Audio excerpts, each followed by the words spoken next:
오늘 여러분과 함께 나눌 말씀은 출애굽기 5장 1절부터 9절까지의 말씀입니다. 찾으셨으면 제가 읽겠습니다.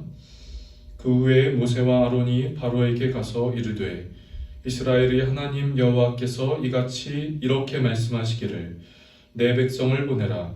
그러면 그들이 광야에서 내 앞에 절기를 지킬 것이니라 하셨나이다. 바로가 이르되 여호와가 누구이기에 내가 그의 목소리를 듣고 이스라엘을 보내겠느냐? 나는 여호와를 알지 못하니 이스라엘을 보내지 아니하리라. 그들이 이르되 히브리인의 하나님이 우리에게 나타나셨은즉 우리가 광야로 사흘 길쯤 가서 우리 하나님 여호와께 제사를 드리려 하오니 가도록 허락하소서. 여호와께서 전염병이나 칼로 우리를 치실까 두려워하나이다. 애굽 왕이 그들에게 이르되 모세와 아론아 너희가 어찌하여 백성의 노역을 쉬게 하려느냐? 가서 너희의 노역이나 하라. 바로가 또 이르되 이제 이 땅의 백성이 많아졌거늘 너희가 그들로 노역을 쉬게 하는도다 하고 바로가 그날에 백성의 감독들과 기록원들에게 명령하여 이르되 너희는 백성에게 다시는 벽돌을 쓸 짚을 전과 같이 주지 말고 그들이 가서 스스로 집을 줍게 하라. 또 그들이 전에 만든 벽돌 수요대로 그들에게 만들게 하고 감하지 말라. 그들이 게으름으로 소리질러 이르기를 우리가 가서 우리 하나님께 제사를 드리자 하나니 그 사람들의 노동을 무겁게 함으로 수고롭게 하여 그들로 거짓말을 듣지 않게 하라. 아멘. 학교를 다닐 때, 여기서 학교란 초등학교입니다. 초등학교를 다닐 때 방학을 시작할 때면 항상 하는 것이 있습니다. 그것은 하루의 생활 계획표를 짜는 것이었습니다. 학교에서는 방학을 앞두고 아이들에게 하루의 생활 계획표를 짜도록 했지요. 몇 시에 일어나서 오전, 오후, 저녁 때 그리고 잠자기까지 무엇을 할지 짜는 계획표입니다. 개인적으로 저는 그 계획표를 짜는데 에너지를 많이 쓰는 스타일입니다. 그래서 계획표를 짤 때 30분 단위까지, 그러니까 1시간 단위가 아니라 30분 단위까지 그렇게 계획표를 짰던 기억이 있습니다. 그런데 문제는 방학 때의 일상이 이 생활 계획표대로 되지 않는다는 것입니다. 거창하게 많은 에너지를 들여서 이 계획표를 짰지만 막상 방학이 시작되면 이대로 되지 않는다는 것입니다. 그래서 그렇게 방학을 보내다가 개학을 며칠 앞두고 방학 숙제를 몰아치기로 했던 기억이 많이 납니다. 그런데 문제는 이와 같은 일들이 우리의 삶에서도 그렇다는 것입니다. 우리는 우리의 삶의 계획을 세웁니다. 금년에는 이러한 것들을 하고 내년에는 이러한 것들을 하며 또 몇 살 때는 이것을 하고 또 그 후에 몇 살 때는 이것을 하고 이런 인생의 계획을 세우지요. 그런데 이 계획대로 되면 얼마나 좋겠습니까? 그러나 그렇게 되지 않을 때가 많이 있습니다. 삶에 문제가 생기고 어려움이 생기면 삶의 계획표대로 되지 않고 삶의 계획표가 방향을 잃습니다. 어디로 가야 할지 모르는 상황들이 찾아오지요. 그래서 인생의 낙심이 되기도 하고 또 더 나아가 더 이상 인생의 계획표를 세우는 것을 무의미하게 생각하기도 합니다. 여러분, 저는 어릴 적 초등학교 때 그 방학의 하루의 계획표에 대한 말씀을 드렸고 또 그것이 우리의 삶과 우리의 삶에서도 연결된다 하는 말씀을 드렸습니다. 우리는 모두 다 계획표를 세우지만 그 계획표대로 되지 않는 것이 인생이다 하는 것이죠. 그런데 지금까지 말씀드린 그 모든 것이 신앙에서도 그렇습니다. 저는 오늘 본문을 통하여 이런 제목으로 좀 말씀을 나누고 싶습니다. 뜻대로 되지 않는 상황을 만날 때도 있다 하는 것입니다. 뜻대로 되지 않을 때, 내 뜻대로 되지 않는 상황을 만날 때도 있다 하는 것입니다. 오늘 본문의 모세는 드디어 애굽의 바로 왕을 만납니다. 그리고 바로 왕을 만나 바로에게 하나님의 말씀을 전하지요. 이스라엘 백성을 보내라. 그들이 광야에서 나에게 절기를 지킬 것이다 하는 하나님의 말씀이었습니다. 즉 이스라엘 백성들로 하여금 출애굽을 하도록 허락하라 하는 말씀이었지요. 그런데 이런 이야기를 들은 바로가 거절합니다. 바로는 이렇게 생각하고 말하지요. 하나님이 도대체 누구냐? 하나님이 도대체 누구이기에 내가 왜 그 말을 들어야 하느냐는 것이었습니다. 그리고 바로는 나는 하나님을 모르니 이스라엘을 보내지 않겠다 하는 것이었지요. 모세는 재차 바로에게 이스라엘 백성들이 광야에서 하나님께 제사를 드리려 하오니 허락해 주십시오 이렇게 요청을 하지만 그러나 바로는 이런 모세의 거듭된 요청을 거절합니다. 그리고 이런 일로 이스라엘 백성들의 노역을 쉬게 하려고 한다며 이스라엘 백성들의 노동 강도를 강하게 할 것을 명령하지요. 여기서 바로가 이스라엘 백성들의 노동 강도를 강하게 한다는 것은 이스라엘 백성들이 그 당시 벽돌을 구워서 바쳤는데 그 벽돌에 쓰일 짚을 주지 않는다는 것이었습니다. 그 짚이 있으면 흙을 이겨서 벽돌을 구울 때 조금 쉽게 할 수가 있는데 그 짚을 주지 않는다는 것이었습니다. 이스라엘 백성들이 알아서 찾아와서 구해와서 그렇게 짚을 벽돌을 구울 때 사용하라는 것이었지요. 단 이전과 같이 벽돌을 받치는 수요는 똑같아야 한다는 것이었습니다. 그러니까 이스라엘 백성들에게는 참 수고로운 일이 생긴 것이고 노동의 강도가 세진 것이죠. 여러분, 모세는 하나님의 명령에 따라 바로에게 하나님의 말씀을 전했습니다. 모세는 처음에는 바로에게 가서 하나님의 말씀을 전할 수 없습니다 라고 모세는 생각했지요. 그러나 하나님이 능력도 주시고 사람도 붙여주신다고 하시니 믿고 모세는 나아갔습니다. 바로에게 나아갔지요. 그런데 바로에게 가서 전했을 때 바로로부터 돌아온 것은 문제없이 일이 진행되는 것이 아닌 바로의 거절이었습니다. 여러분, 우리는 한번 이렇게 생각을 해볼까요? 사랑하는 성도 여러분, 우리에게도 혹 이런 일이 있지 않습니까? 하나님이 우리의 마음에 확신을 주셔서 우리가 계획을 했습니다. 하나님 앞에서 은혜를 받아서 결단을 하고 결정한 것이 있습니다. 그런데 그렇게 하나님이 마음 주셔서 순종하면서 하려고 했던 그 일, 하나님이 은혜를 주셔서 하나님 앞에 거룩한 결단을 하려고 했던 그 일이 반대에 부딪힐 때가 있다는 것이죠. 하나님 앞에서 했던 계획대로 나아가고자 할 때 그 길을 막는 장애물이 생깁니다. 그때 우리는 왜 이러지? 하면서 당황합니다. 혼란에 빠지기도 합니다. 왜 이런 것일까요?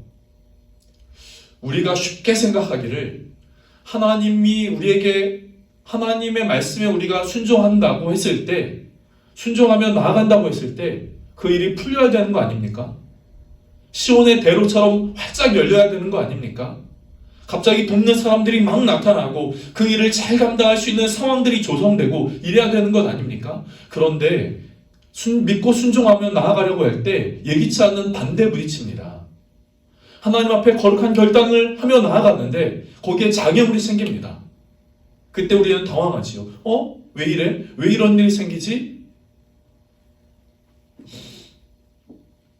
우리에게 이렇게까지 생각이 들면 저는 여러분에게 이렇게 질문을 드리고 싶어요.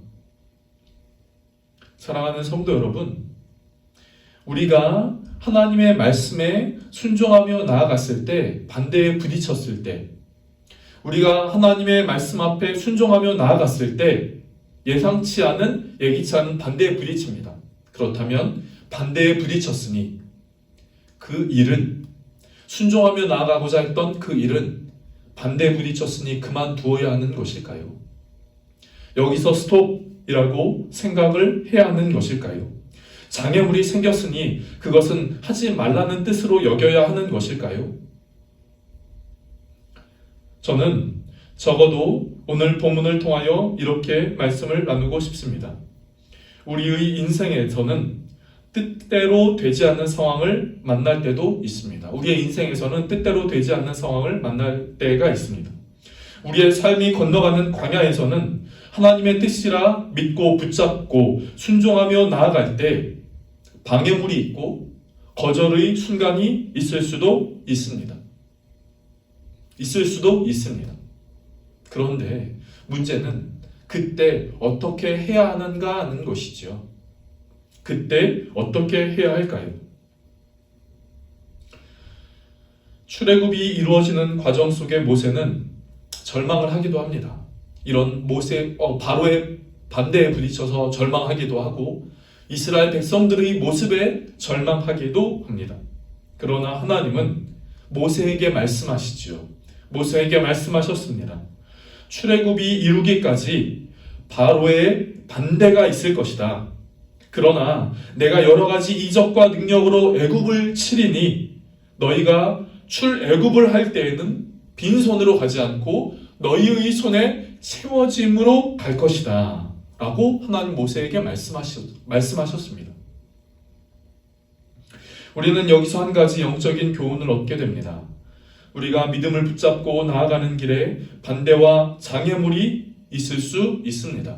그러나 하나님은 이것을 향한 하나님의 뜻을 갖고 계신다는 것입니다. 반대를 알고 계시고 거절과 장애물의 상황을 알고 계시고 이것을 포함한 더 큰 뜻을 하나님은 갖고 계신다는 것입니다. 하나님은 네가 그렇게 믿고 나아갈 때 장애물이 있을 줄 몰랐어. 거절과 반대의 상황이 있을 줄 몰랐어 라고 하시는 것이 아니라 그 모든 상황들을 하나님은 알고 계시고 그 모든 상황들 가운데 하나님은 하나님의 뜻을 우리 가운데 갖고 계시다는 것이죠. 그러니 하나님이 말씀하신 것에 거룩한 결단에 한 걸음 더 믿음으로 나아가는 것이 필요한 것입니다. 이 방해와 거절과 장애와 그 모든 것을 향한 하나님의 뜻이 있으니 거기서 멈추고 거기에서 스톱하고 거기서 그만두는 것이 아니라 거기서 한 걸음 더 나아가는 것이 필요하다는 것이죠. 반대와 거절과 장애물이 찾아오는 상황에서 하나님의 뜻이라 바로 이렇게 나아가는 것이 하나님의 뜻이라 믿는다면 한 걸음 더 나아가라는 것입니다. 시편 18편은 다윗의 고백을 담고 있습니다. 그런데 18편 29절 말씀에 이런 말씀이 있습니다. 내가 주를 의뢰하고 적군을 향해 달리며 네 하나님을 의지하고 담을 뛰어넘나이다. 이 다윗의 고백이 담겨있는 시편 18편은 하나님이 다윗을 사울을 포함한 모든 원수들의 손에서 건져주신 날에 고백한 다윗의 고백입니다.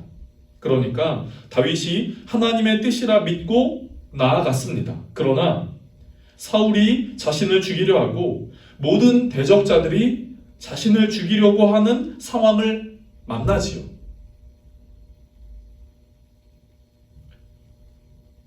자신이 하나님 앞에서 했던 인생 계획표에서 하나님의 뜻대로 살고자 하면서 그렸던 계획표에서 다른 상황들을 만나게 된다는 것입니다. 다윗이 그랬다는 것이죠. 모세로 말하면 하나님의 뜻에 순종하여서 애굽으로 갔는데 바로의 거절을 만난 것입니다. 다윗이 하나님의 말씀대로 쫓아 나아갔는데 위기를 만나고 어려운 상황들을 만난 것입니다. 그때 다윗은 거기서 멈추지 않고 더 나아갑니다. 한 걸음 더 나아갑니다. 믿음으로 나아갑니다. 하나님의 뜻대로 살기로 결정합니다. 그랬더니 하나님이 그 모든 원수들의 손에서 다윗을 건져주시고 다윗으로 하여금 승리하게 하셨습니다. 그래서 다윗은 이 시로 하나님의 승리를 노래하며 고백하고 있는 것이죠. 지난날 원수를 만나고 대적자들을 만나고 거절과 방해를 만났을 때 다윗은 이렇게 고백하고 있는 겁니다. 내가 주를 의뢰하고 적군을 향해 달리며 내 하나님을 의지하며 담을 뛰어넘나이다. 적군을 만났다는 겁니다. 적군이 없었다는 것이 아닙니다. 그런데 이 만났을 때 주를 의뢰하고 적군을 향해 달리며 내 하나님을 의지하고 담을 뛰어넘나이다. 적군을 뛰어넘는다. 담을 뛰어넘는다. 멈추지 않고 더 나아갔다. 라고 다윗은 고백을 하고 있는 것이죠. 사랑하는 성도 여러분, 우리 앞에 이런 상황이 찾아왔을 때 우리가 기억해야 할 것이 있습니다. 이 모든 상황을 포함한 하나님의 마음과 생각이 있다는 것입니다. 예레미야 29장 11절 말씀은 우리에게 이렇게 말합니다. 너희를 향한 나의 생각을 내가 아나니 평안이요 재앙이 아니니라. 너희에게 미래와 희망을 주는 것이니라. 사랑하는 성도 여러분, 앞길이 막힌 상황들이 있을 수 있습니다. 예기치 않고 뜻하지 않은 상황들을 만날 수 있습니다. 하나님의 뜻대로 나아가고자 했는데, 하나님이 기뻐하시는 방향대로 나아가고자 했는데, 믿음으로 나아가고자 했는데, 순종으로 나아가고자 했는데, 거룩한 결단으로 나아가고자 했는데, 이런 상황들이 있을 수 있습니다. 그러나 우리가 기억해야 할 것, 그것은 이 상황들, 장애를 포함한 그 모든 상황들을 향한 하나님의 선하신 뜻하심이 있다는 것입니다. 그러니 우리가 기억해야 할 것, 그러니 우리가 한 발자국 더 믿음으로 나아가라 하는 것입니다. 믿음으로 나아가라는 것입니다.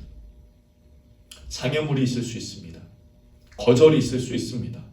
예기치 않은 상황들이 찾아올 수 있습니다. 그러나 사랑하는 성도 여러분, 정말 그것이 하나님의 뜻이라 믿고 여긴다면 기도하면서 한 걸음 더 나아가는 거룩한 능력이 저와 여러분 가운데 있게 되어지기를 간절하게 원합니다. 우리의 삶 가운데서도, 저의 삶 가운데서도 그런 상황들이 지난날 있었음을 보게 됩니다. 저는 멈춘 적도 있었습니다. 아닌가 보다. 혹은 내 믿음이 흔들리거나 도대체 어떻게 하란 말인가 하면서 답답해했던 적도 많이 있었습니다. 그러나 오늘 본문을 통하여 저는 다시 한번 여러분에게 이렇게 말씀을 드리고 싶습니다. 그 모든 상황들을 포함한 하나님의 뜻이 있습니다. 그러니 그 뜻을 믿고 한 걸음 나아가는 귀한 은혜가 저와 여러분 가운데 있게 되어지기를 원합니다. 여러분의 한 걸음 더 나아가는 그 걸음에 하나님이 능력 주시기를 축복합니다. 여러분이 한 걸음 더 나아가는 그 발걸음에 하나님이 힘을 주시게 되기를 축복합니다. 여러분이 하나님의 뜻에 순종하며 거룩한 결단을 믿고 그렇게 한 걸음 앞으로 나아가는 장애물이 있어도, 거절이 있어도, 방해가 있어도, 우리의 삶을 흐트러뜨리는 그 모든 위기가 있어도, 그 모든 상황들 가운데서도 그 하나님을 믿고 적군을 향해 달리며 그 담을 뛰어넘는 그 한 걸음의 그 믿음의 한 걸음이 여러분 가운데 있게 되기를 축복합니다. 사랑하는 성도 여러분, 하나님이 여러분에게, 저와 여러분에게 능력 주시고 힘을 주시고 또 도와주시고 인도해 주시는 귀한 은혜가 저와 여러분 가운데 있게 되어지기를 원합니다. 여러분, 모세가 그렇게 나아갑니다. 때로는 절망할 수도 있습니다. 그러나 나아갑니다. 거절과 방해의 상황들이 있을 수 있습니다. 그러나 모세는 나아갑니다. 그렇게 나아갔던 모세가 어떻게 됩니까? 출애굽의 지도자, 하나님의 일하심과 하나님의 역사하심을 보는 그 주인공, 하나님의 일하심을 고백하는 그 믿음의 주인공으로 서게 됩니다. 사랑하는 성도 여러분, 우리의 삶 가운데 믿음의 발걸음을 뗐다면 거기에 멈추지 말고 한 걸음 더 나아가는 귀한 은혜가 저와 여러분 가운데 있게 되어지기를 원합니다. 특별히 인생의 어려운 때를 살아갈 때, 인생의 광야와 같은 때를 살아갈 때 그 광야를 통하여 하나님이 나를 훈련하시고 또 나를 새롭게 하시고 나로 하여금 하나님의 거룩하고 정결한 도구가 되길 원하시는 그 하나님의 뜻하심이 있어서 광야의 길을 걸어갈 때 그 광야의 때에 멈추지 말고 믿음의 발걸음으로 나가는 귀한 은혜가 저와 여러분 가운데 있게 되어지기를 간절하게 바랍니다. 축복합니다. 기도하겠습니다. 좋으신 하나님, 하나님의 말씀에 순종하며 애굽의 바로에게 나아갔던 그 모세, 그러나 그 모세의 앞엔 예기치 않은 바로의 거절, 바로의 방해가 있었음을 보게 됩니다. 그러나 주님, 이미 하나님은 그 바로의 거절을 포함한 하나님의 큰 뜻하심이 있음도 우리가 이 출애굽기의 말씀에서 보게 됩니다. 주님, 우리도 하나님의 말씀에 순종하며 믿음으로 나아가며 거룩한 결단으로 나아가고자 합니다. 그러나 주님, 때로는 그렇게 나아가고자 할 때 생각하지 못한 거절과 방해와 장애물을 만나게 될 때도 있습니다. 그때 주님, 우리의 발걸음이 멈추지 않게 하시고 이 상황을 포함한 하나님의 뜻하심이 있음을 믿고 한 걸음 더 나아가는 귀한 믿음의 결단이 우리 가운데 있게 하여 주시옵소서. 주님, 우리 사랑하는 성도님들을 붙들어 주시고 사랑하는 성도님들의 심령 가운데 능력을 허락하여 주시고 그 마음 가운데 힘을 허락하여 주셔서 하나님의 뜻하심대로 더 한 걸음 나아가는 거룩한 은혜가 우리 모두에게 있게 하여 주시옵소서. 그래서 그렇게 나아가 하나님의 역사를 보는 또 하나님의 일하심을 경험하는 귀한 믿음의 발걸음 되어지게 복내려 주시옵소서. 이 밤에도 함께한 모든 이들의 심령 가운데 우리 주님께서 함께 하시는 은혜, 또 인도해 주시는 은혜, 보호해 주시는 은혜, 지켜주시는 은혜, 인도하시는 은혜 있게 되어지기를 간절하게 원하고 축복하며 예수님의 이름으로 기도드립니다. 아멘.